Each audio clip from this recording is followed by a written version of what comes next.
lopticu trebate baciti i reći ime osobe koje bacate. Znam.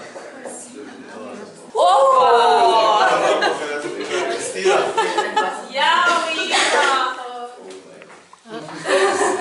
Iva ima javnu ruku. Alen. Murisa. Ja sam Murisa. Jao, evo, ja sam samo se javni Ja sam mislila vidi nešto se naučila.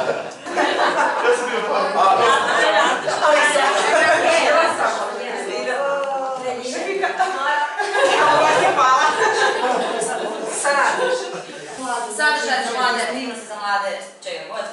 Zabava, kultura. Nedostatak je. Šta mi stavim dolje? Ne, nego drugi nam daš. Onda nezaposlenost. Puno mladih završa fakultete i samo sjede na birovu. I nezaposlenost vidimo kao veliki problem.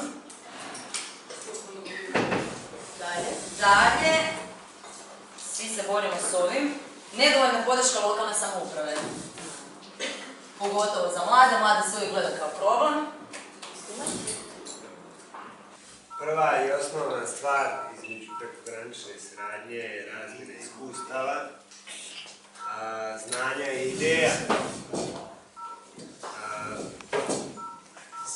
Tu su i primjeri dobre prakse i s jedne i s druge strane. Znači, ako neko nešto uradi s ove strane, a ovi nisu uradili, mogu primijeniti njihovu praksu sa granice na drugu granicu. To smo neke naše razmišljanje. Izvolite, Hrvatska. Pa imamo slično, razmjena stečenih znanja i iskustava, nismo dodali. A vi ste prepisali. A tako smo, ovo svi Isto mislimo se. Veći opseg populacije obuhvaćen uslugama, znači ako se objedinjuju prekogranično, znači više ćemo svakako obuhvatiti članova i korisnika, znači koji su bili u projektu. I pošto smo mi u Europskoj uniji, a oni nisu, mi možemo im prenositi evo iskustva. Koja su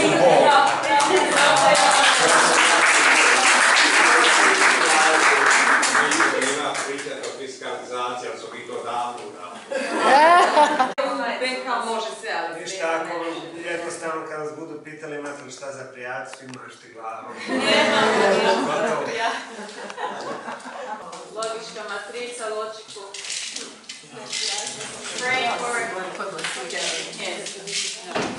Susreti starijih osoba u pograničnim područjima, naši korisnici dnevnih boravaka, inače korisnici koje mi obilazimo, ćemo ih voditi u Banja Luku, da vidimo, da nam oni pokažu kako oni to rade, da razmjenjujemo svoje iskustva, da uglavnom da se družimo.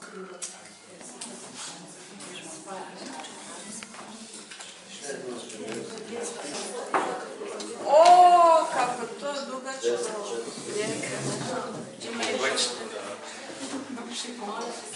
Kompleksno. Ovo je baš kompleksno.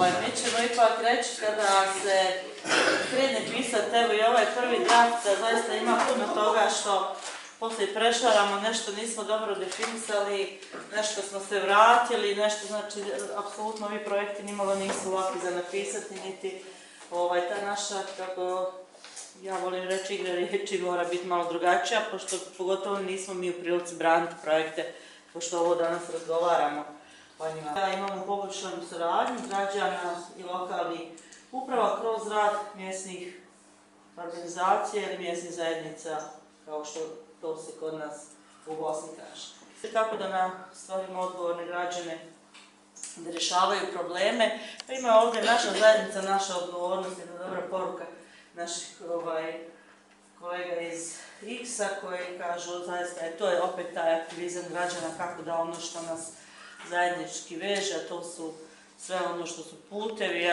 voda, sva infrastruktura, uređenje od društvenih domova do svega onog što je neophodno da mi u stvari gdje ostvarujemo najveći dio naših potreba unutar neke mikrozajednice. kako sam ja razumio, vi želite da potaknete te građane još na aktivnije učešće u mjesnim zajednicama, da radite neke njima, ukazujete njima neke puteve, projekte za tim mikrosredinama, a to je u stvari posao tih